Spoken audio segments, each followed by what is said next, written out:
And just after I thought my Jeep was running great, I threw a curveball at me. It decided to start throwing an overdrive warning light very sporadically. I've had this happen before, and I was never able to really diagnose it because it kind of went away, but it started returning back again. So, at least from what I can tell from the OBD scanner, it looks just related to possibly the input and output sensors on the transmission are kind of going bad.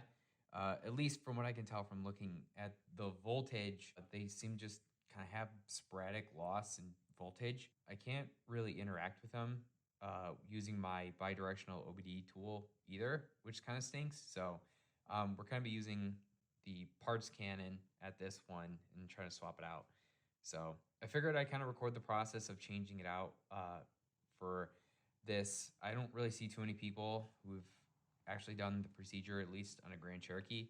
So we're gonna go ahead and try to swap that out, and also kind of doing like a quick video about changing the oil. So if you're looking on the back of the bell housing side towards the driver's side, you'll find one of the first sensors here. You can see it by the wires there. There's sensor 1 there, and then the rearmost one is closer toward the transfer case on the driver's side where my finger is pointing.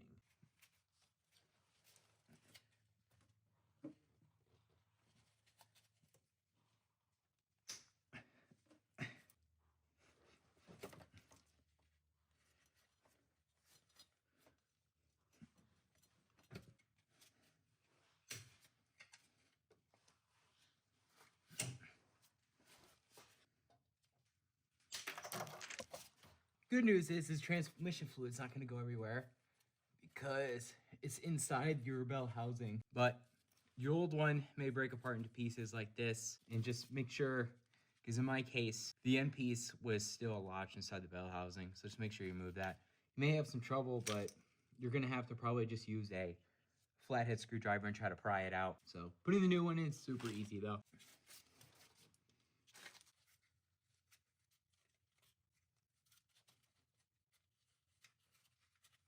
You don't need to torque that down crazy. You don't want to over torque that inside your aluminum housing. All right, so now we can go ahead and remove out the rear one. Same procedure, just go ahead and undo your wire.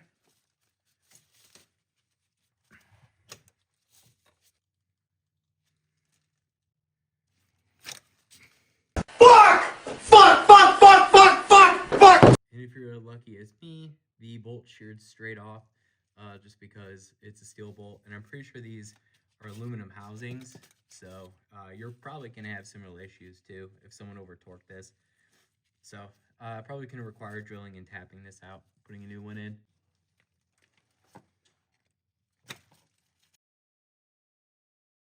At least this one didn't come off into a million pieces. And then, in my case, I'm going to have to go ahead and replace that bolt that broke off in there. But once you actually have done that, you can go ahead and just plug this back in. All right, next we can go ahead and move on to changing the oil out of the car. So I have the 4.7 high output, so it uses 6 quarts of 5W30. So we're going to go ahead and start by draining the oil out and moving on to changing the oil filter. Disregard how crusty this pan is. It's got to be changed out at some point, but that's just not today.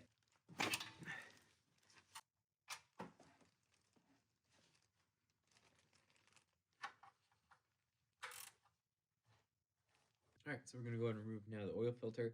It's right next to pretty much the crank pulley, so you can't really miss it.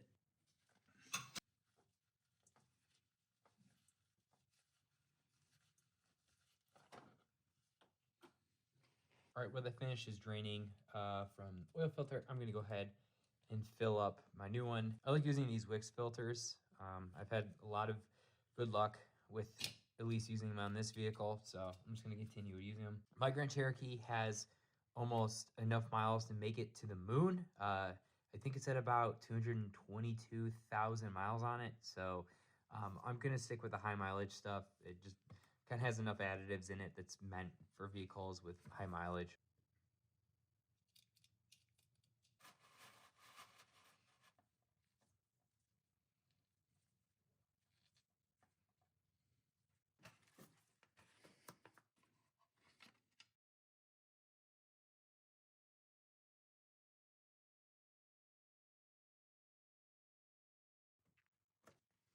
All right, I checked. There is no leaks underneath the Jeep at all.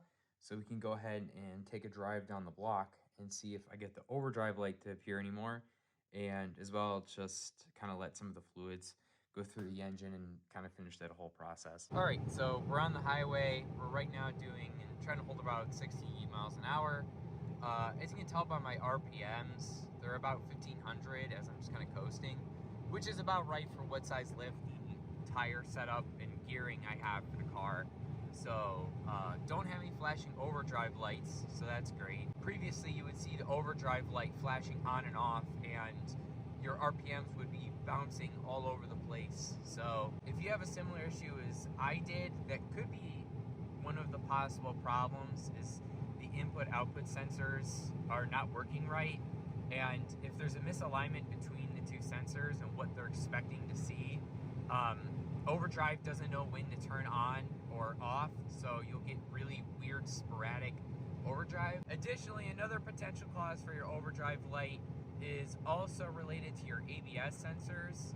I believe because those are reading your tone rings on the axles, that if those aren't working right, it'll actually also have overdrive lights, because it can't understand what the current wheel speed is too, which that also factors into your overdrive. So yeah, that's the end of this video. I'm glad to have the Jeep fixed, so I can actually take it back on the highway, because before you could take it on city streets, but not on the highway.